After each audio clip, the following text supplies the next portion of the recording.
Hi, I'm Trevor E.S. Smith, and I'm with you today as we look at change management. What is the change profile of your organization? Is change embraced? That's a question that we have to look at. I want you to spend a few minutes with us. We try to be done within 30 minutes. So I want to look at a case study and critical lessons from a case study related to embracing change. So, what's our agenda? The bottom line is we want to look at the context. Then we want to look at this whole idea of embracing change. We want to look at a case study, as I mentioned. Um, then the whole question of signs of mellowing. And that's really the takeaway from today.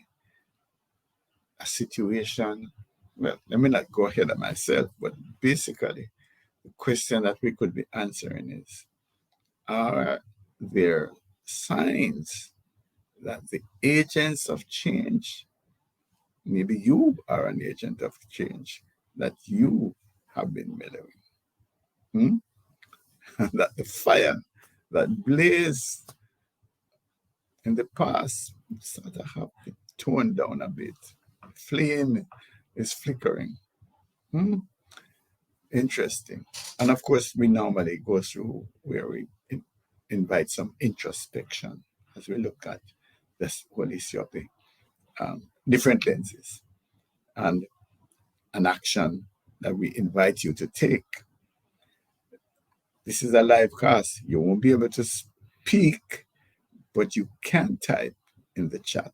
And so we have a colleague who will be happy to share your input, your questions in the chat from the chat. All right.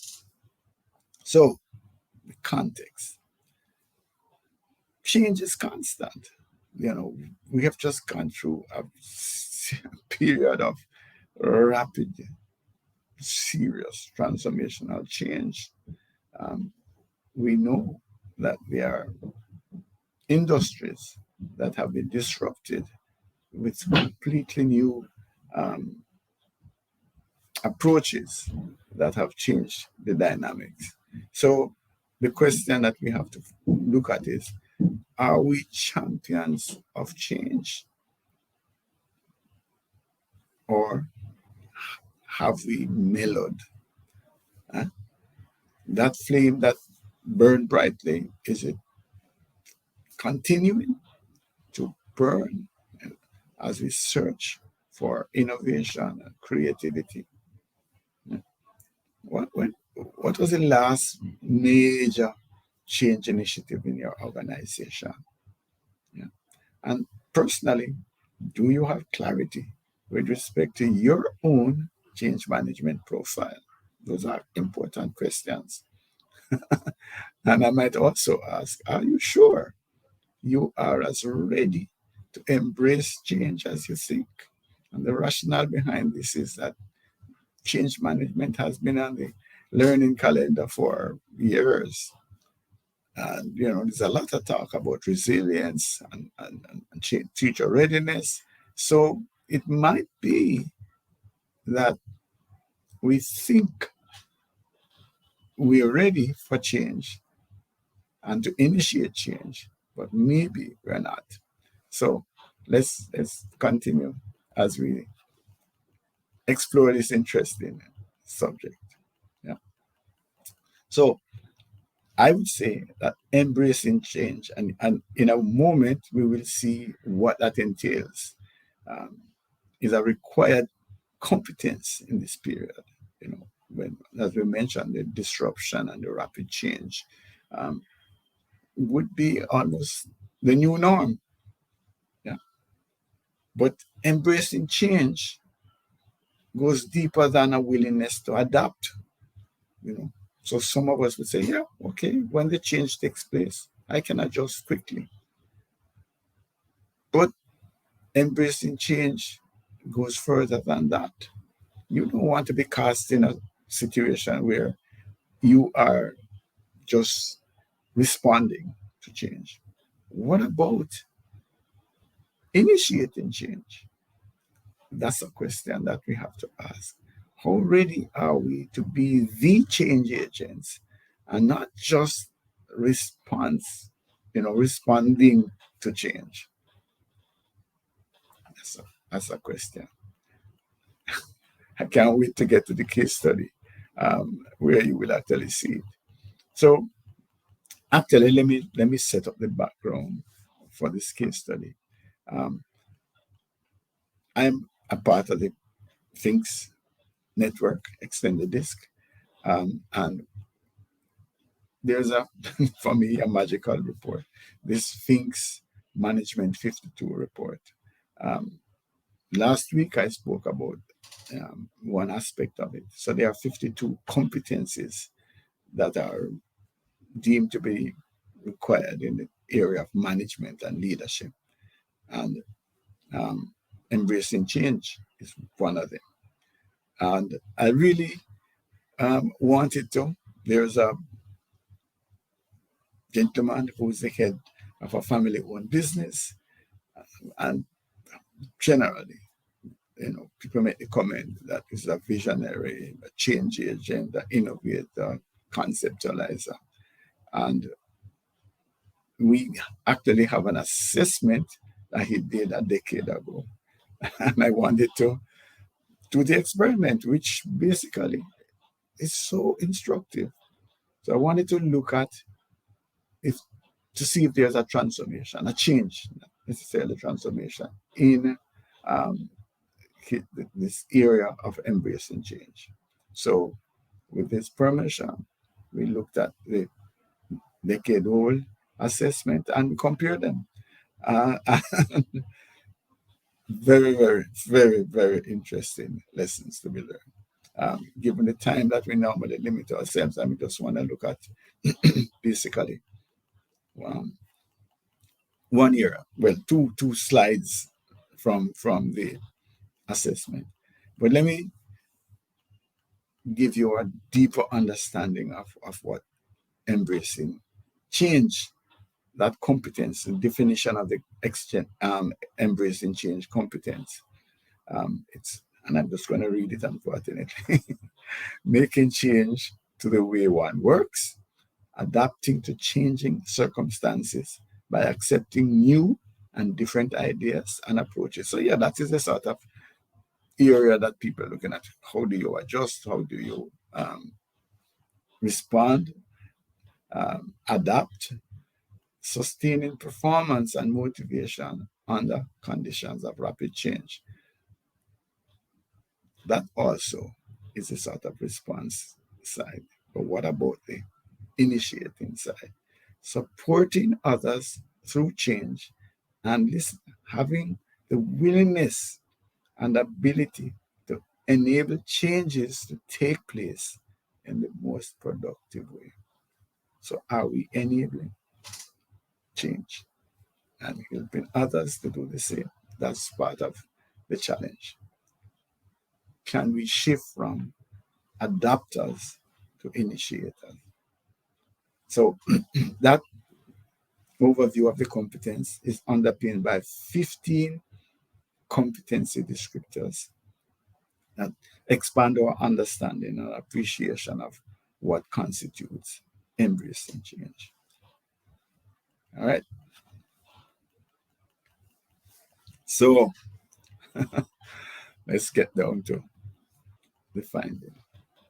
So for me, the huge takeaway from the 15 competency descriptors would be this particular slide, which says, if you look at the top row is the individual assessment from a decade ago. The bottom line is the assessment of a week ago. So what we see here for this competence communicating a compelling vision of the future that others want to be a part of. That's the idea now of actually laying out the path and getting buy-in. Laying out the path and getting buy-in. So the vision is there, there's clarity, and we are saying, here is the way forward. This is where we need to go. This is the vision, and this is how we need to get there. So a decade ago, the individual has a score that was a perfect match with the ideal, in the competency frame analysis from things. What is the situation a week ago? Just a 35% match. Something has happened. Yeah. So the message for us actually is that even this visionary, unrelenting change agents could experience a waning in their passion or their ability to carve out an image of the future, their vision of the future, to be able to see clearly the way forward and to share it in a compelling way with others. Huge, huge. Because what that means is that maybe the juice, the innovation, you're in an organization and the success has come from innovative, creative ideas. What if those ideas are no longer flowing at the rate that they used to? That's a question. What about you? If you have been an agent for change, what if the ideas don't flow as freely as they used to? What does that mean for your career? Let that sink in a little bit. So there is a game-changing twist, though. Look at this other extract from the Things Management 52 assessment. Yes. I haven't flipped the scores. The top line is still the decade old, and the bottom line is the recent assessment. Interesting. So what we see here is that the capacity and the interest and the willingness and the commitment to communicate and motivate others to understand the need for change is significantly higher today than it was 10 years ago. So for me, what that suggests is that the talk is there. The need to communicate this urgency for change is there. However, the direction and the path finding, that capacity to say, this is the way, here's the compass, I have the compass, this is where we need to go in order to achieve this vision, that is missing. And that is a frightening concern. Because then, what if the leadership team is in this position where in the past there was clarity and they could actually share the way forward in a compelling way? But today, the communication is there. Yes, we need to change, but there is not that companion piece that says, I have the compass. This is the way to go. That is the challenge that we have. And that's why I wanted to share this with you, is for us to really be thinking about this. What if those responsible for charting the future have lost their compass? As a matter of fact, It's a question that we have to ask as well. Usually, when the individuals have lost their compass and there's not this free flow of innovation, creativity, new ideas, new approaches,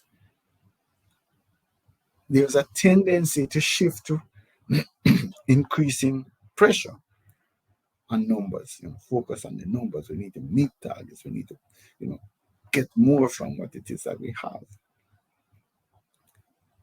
And it might be a sign that there's an absence then of innovative ways of growing the business. Yeah.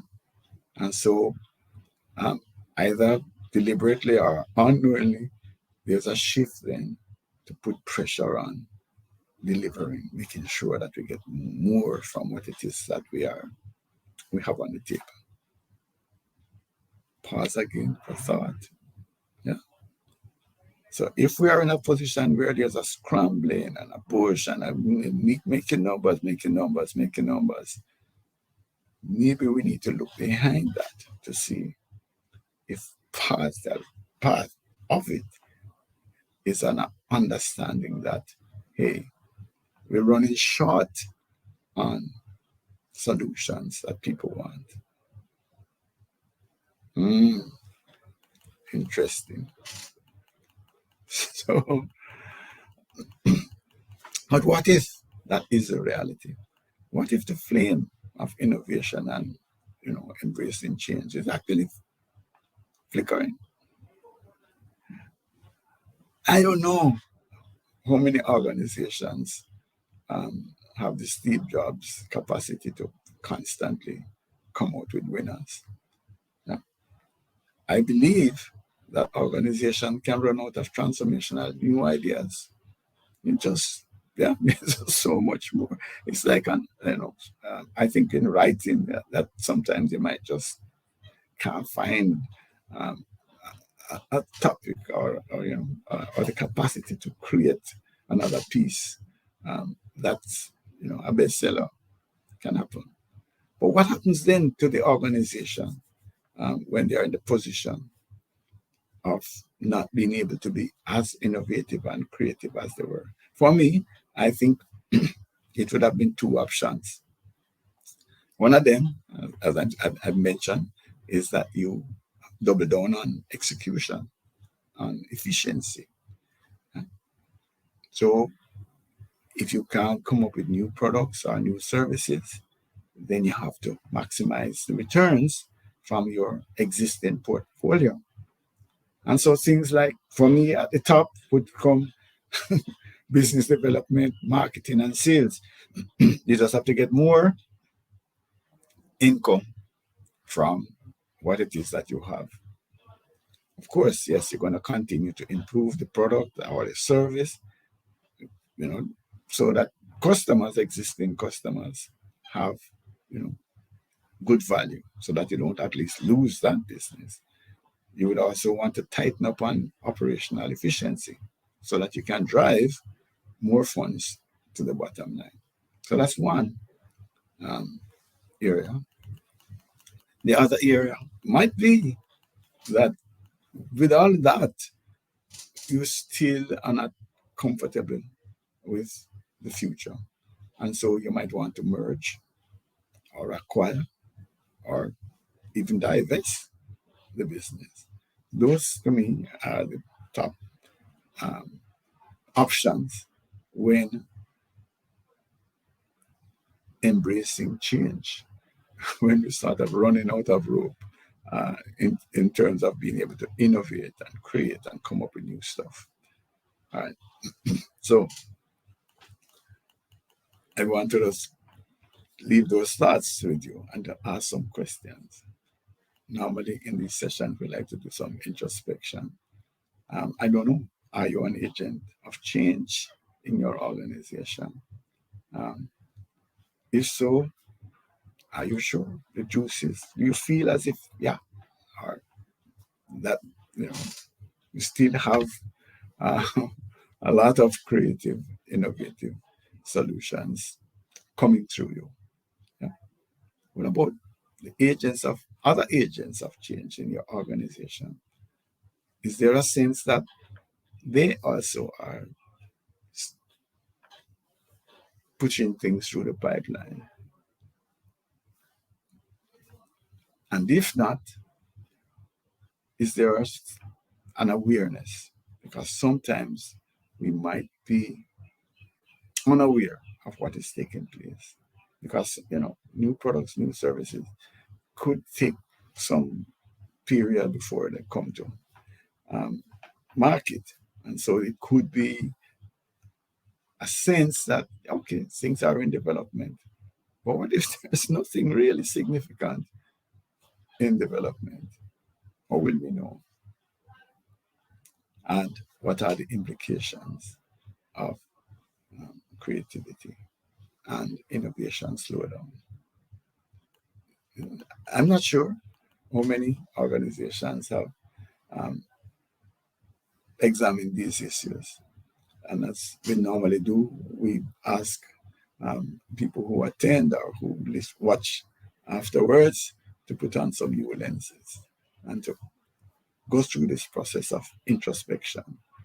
And the question is, what if we embrace or understood embracing change in the context that we share? That is not only adjusting and adapting, but taking the initiative, being the disruptor instead of responding to disruption. Be future ready, be resilient. Yeah. And for me, certainly everybody in the leadership cadre need to have this as a competence, because that is what is required. We did some work last time. We're talking to middle managers. Middle managers don't tend to look at change in the context that we're talking about, where they could be innovators, where they could be the initiators of the change. And I'm just suggesting that organizations need to look at driving the issue of embracing change in the wider context that I'm presenting today further down the organization, not just an elite group of leaders at the top, but to have this competence developed across, certainly down through the middle tier, where a middle manager, we had one of the sessions that we talked about taking charge when not in charge. A middle manager should have the right to be able to identify disjoint areas of the process or opportunities where a spin-off product could come. That kind of ownership, if you want, of the business should be driven down into the middle tiers, so that this idea of embracing change in the wider context of not just adjusters to change, but also initiators of change. If we do that, I think we're going to have a lot more resilience in our organizations. I think we're going to find that our organizations will be able to move ultimately to be more able to disrupt than to be disrupted. At least the organization will be a lot more resilient. So I'm not sure where you are in the mix, but I'm suggesting that this is a conversation that needs to take place in your organization. You can, in fact, access. I'll give you the link as to where you can go. Um, YouTube extended the solutions. We will have it up in a while, so you could actually share this conversation with your colleagues. I think it's food for thought. Outside of that, I think you can also take some action. I have actually gone and done the management 52 competency assessment for myself because I find it so intriguing. And I'm actually going through the process of, because I have some stakeholder assessment as well. I'm going through the process of seeing if I have mellowed.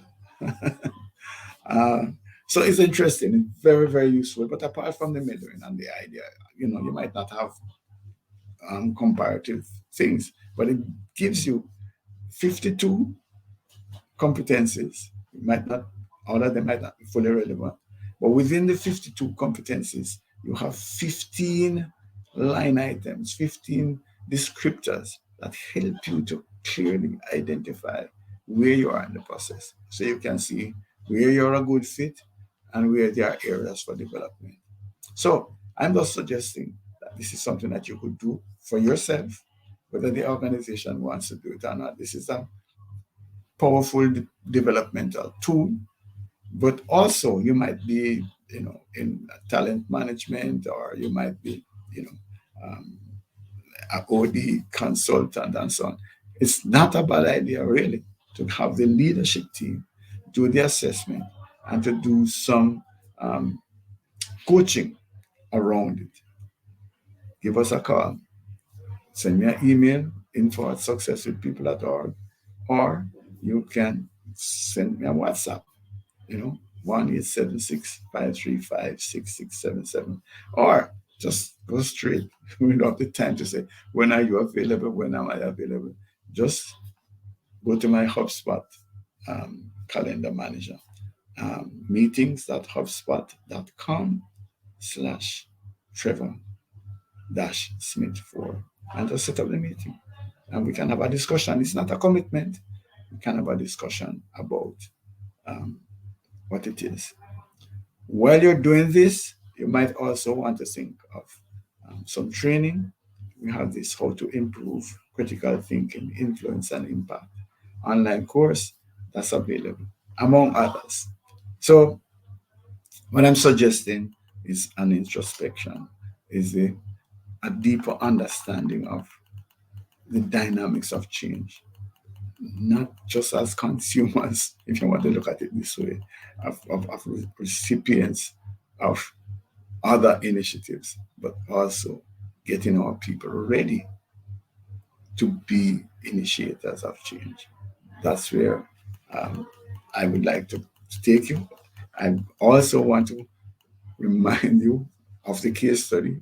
For me, the big takeaway was the potential for mellowing, when the people who have been change agents and very dynamic and active, and even still present that image. Maybe there is a mellowing. Maybe they're still pointing, still rallying, but the clarity with which they had, the pathway set out and could communicate that, maybe that is waning. Maybe the compass start working as well. And organizations should pick that up early so that they do not lose their competitive edge. And for me, the real way to deal with it is to have objective analysis done.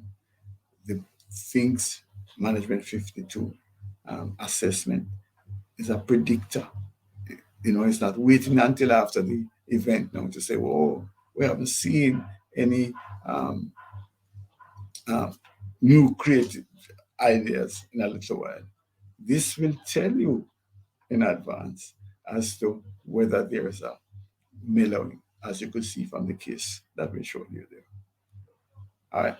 So we are the Successful People Academy. We're SHRM recertification providers, which means that we can present professional development credits that can be applied to SHRM CP or SCP recertification.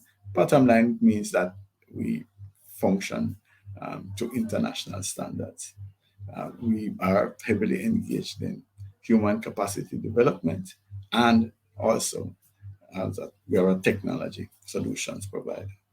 And some of our technologies, or maybe our flagship, is our Spike performance management, um, governance, compliance, learning management, all of that in one integrated solution.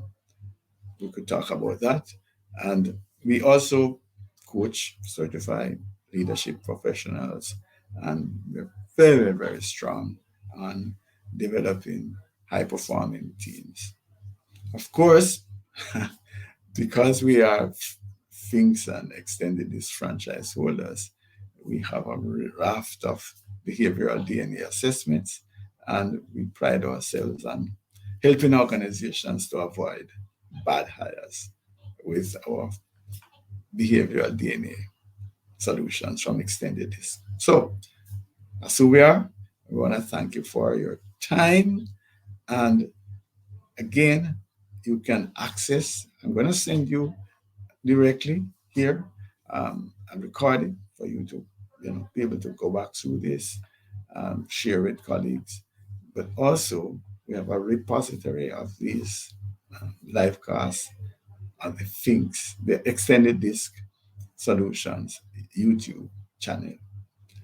Thank you, and looking forward to linking with you as you decide to take action.